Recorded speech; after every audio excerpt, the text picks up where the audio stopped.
स्वागत है आपका नेक्स्ट आईएएस की इस खास पेशकश न्यूज एंड व्यूज में।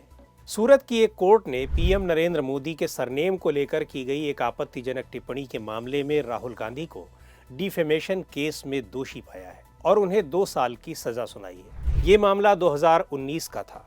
राहुल गांधी केरल के वायनाड सीट से लोकसभा के सदस्य भी हैं, इसलिए कोर्ट की 2 साल की सजा के बाद उनकी लोकसभा की सदस्यता भी चली गई और साथ ही सजा पूरी करने के बाद 6 साल तक वो कोई चुनाव भी नहीं लड़ पाएंगे।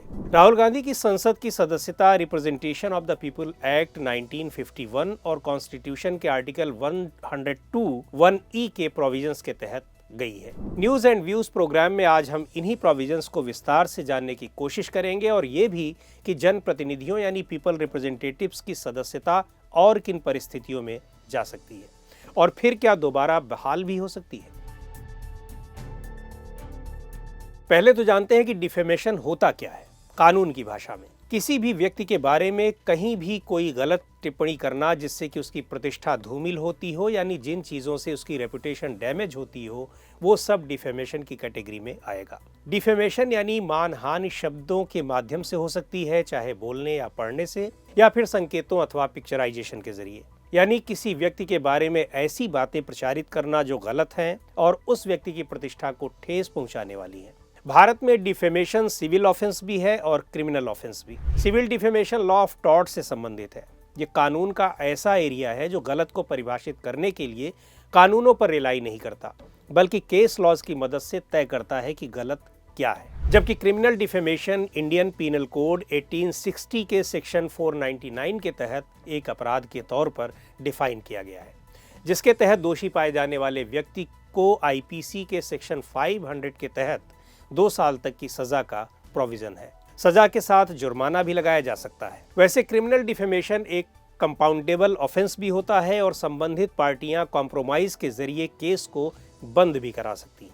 ये तो हुई बात डिफेमेशन की, जो क्रिमिनल ऑफेंस साबित होने पर किसी को भी 2 साल तक की सजा दिला सकता है। जनप्रतिनिधि यानी पीपल्स रिप्रेजेंटेटिव्स जैसे एमपी, एमएलए या फिर अन्य किसी चुने हुए पद पर बैठे लोगों के मामलों में इसका इम्पैक्ट कुछ ज्यादा ही होता है, क्योंकि उन्हें यदि 2 साल की सजा मिल गई तो उनकी मेंबरशिप भी चली जाती है और अगले 6 साल तक के लिए वो चुनाव भी नहीं लड़ सकते हैं, जैसा कि राहुल गांधी के मामले में हुआ है और इससे पहले भी कई लोगों के साथ हो चुका है।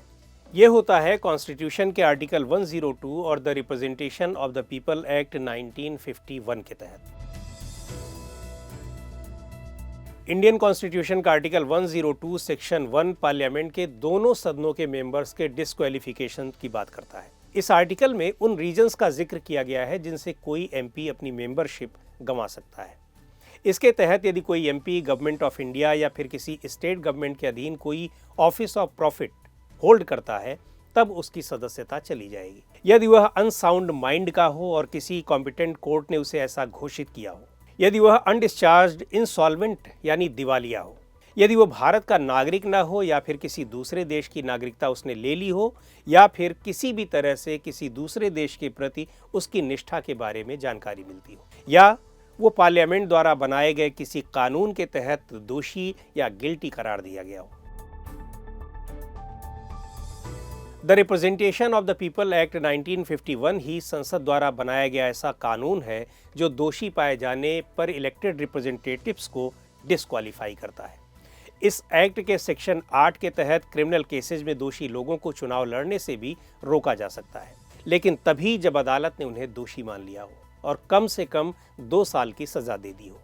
यदि मुकदमा चल रहा है यानी कोर्ट में पेंडिंग है, तब चुनाव लड़ने पर कोई रोक नहीं है और न ही इस स्थिति में उन्हें डिस्क्वालीफाई किया जा सकता है। इसी कानून के सेक्शन 8(4) में यह भी प्रावधान था कि यदि दोषी सदस्य लोअर कोर्ट के इस आदेश के खिलाफ 3 महीने के भीतर हाईकोर्ट में अपील दायर कर देता है तो अपनी सीट पर बना रह सकता है। लेकिन साल 2013 में lily Thomas versus union of India case में सुप्रीम कोर्ट ने इस सेक्शन को अनकॉन्स्टिट्यूशनल डिक्लेयर करते हुए इसे निरस्त कर दिया था।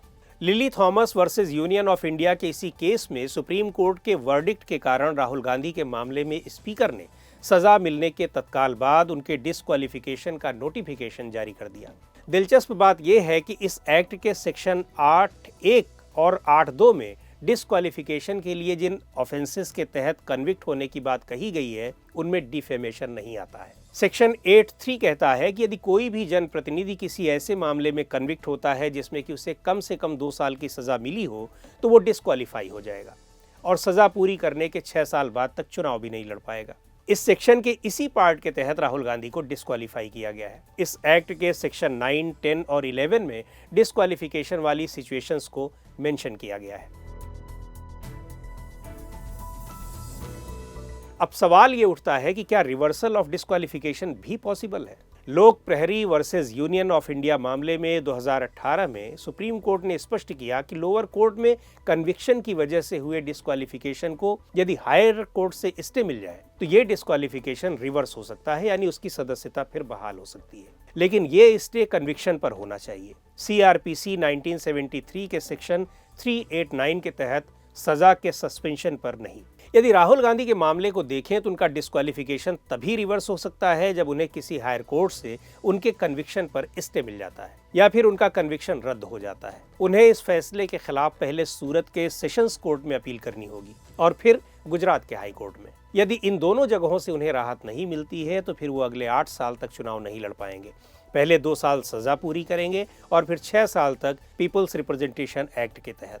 तो आज के इस एपिसोड में इतना ही। अगले एपिसोड में हम फिर हाजिर होंगे एक नए टॉपिक के साथ। आपको ये एपिसोड कैसा लगा कमेंट करके हमें ज़रूर बताएं। आप अपने सुझाव भी हमें भेज सकते हैं।